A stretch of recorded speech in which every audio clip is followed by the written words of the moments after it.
بسم اللہ الرحمن الرحیم۔ تمام سننے اور دیکھنے والوں کو السلام علیکم ورحمۃ اللہ وبرکاتہ۔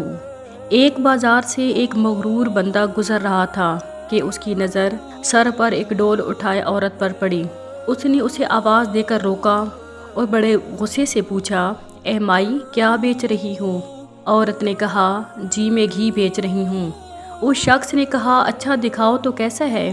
گھی کا وزنی ڈول سر سے اتارتے ہوئے کچھ گھی اس آدمی کی قمیض پر گرا تو یہ بہت بگڑ گیا اور دھاڑتے ہوئے بولا، نظر نہیں آتا کیا؟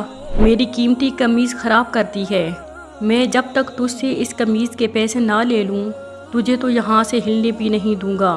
عورت نے بیچارگی سے کہا، میں مسکین عورت ہوں اور میں نے آپ کی قمیض پر گھی جان بوجھ کر نہیں گرایا، مجھ پر رحم کرو اور مجھے جانے دو۔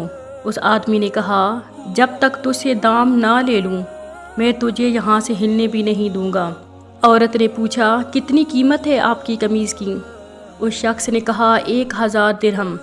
عورت روتی ہوئی بولی کہ میں فقیر عورت ہوں، میرے پاس 1000 درہم کہاں سے آئیں؟ اس شخص نے کہا، مجھے اس سے کوئی غرض نہیں۔ عورت بولی، مجھ پر رحم کرو اور مجھے یوں رسوا نہ کرو۔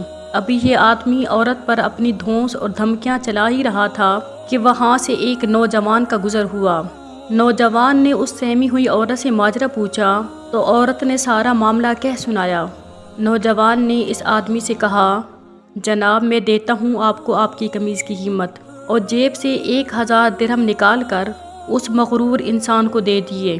یہ آدمی 1000 درہم جیب میں ڈال کر چلنے لگا تو نوجوان نے کہا، جاتا کدھر ہے؟ آدمی نے پوچھا، تو تجھے کیا چاہیے مجھ سے؟ نوجوان بولا، تو نے اپنی قمیض کے پیسے لے لیے ہیں نا؟ آدمی نے کہا، بالکل، میں نے 1000 درہم لے لی ہیں۔ نوجوان نے کہا، تو پھر قمیض کدھر ہے؟ آدمی نے کہا، وہ کس لیے؟ نوجوان بولا، ہم نے تجھے تیری قمیض کے پیسے دے دیے ہیں، اب اپنی قمیض ہمیں دے دیجیے۔ آدمی نے گڑبڑاتے ہوئے پوچھا، تو کیا میں ننگا جاؤں؟ نوجوان بولا، ہمیں اس سے کوئی غرض نہیں۔ آدمی نے کہا، اور اگر میں یہ قمیض نہ دوں تو؟ نوجوان نے کہا، تو پھر ہمیں اس کی قیمت دے دیجیے۔ اس آدمی نے پوچھا، 1000 درہم؟ نوجوان نے کہا، نہیں، قیمت وہ جو ہم مانگیں گے۔ اس آدمی نے کہا، تو کیا قیمت مانگتے ہو؟ نوجوان بولا، 2000 درہم۔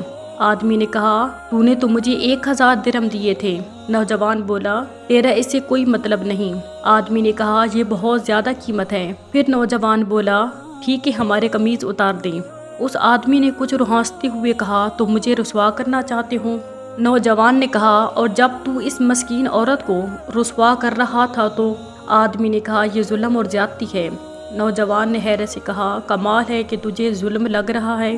اس آدمی نے مزید شرمندگی سے بچنے کے لیے جیب سے 2000 نکال کر نوجوان کو دے دیے، اور نوجوان نے مجمع میں اعلان کیا کہ 2000 اس عورت کے لیے میرے طرف سے ہدیہ ہے۔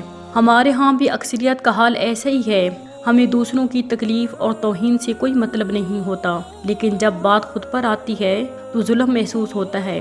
اگر معاشرتی طور پر ہم دوسروں کی تکلیف کو اپنا سمجھنا شروع کر دیں تو دنیا کی بہترین قوموں میں ہمارا شمار ہوگا۔ اگر وقت ملے تو سوچیے گا ضرور۔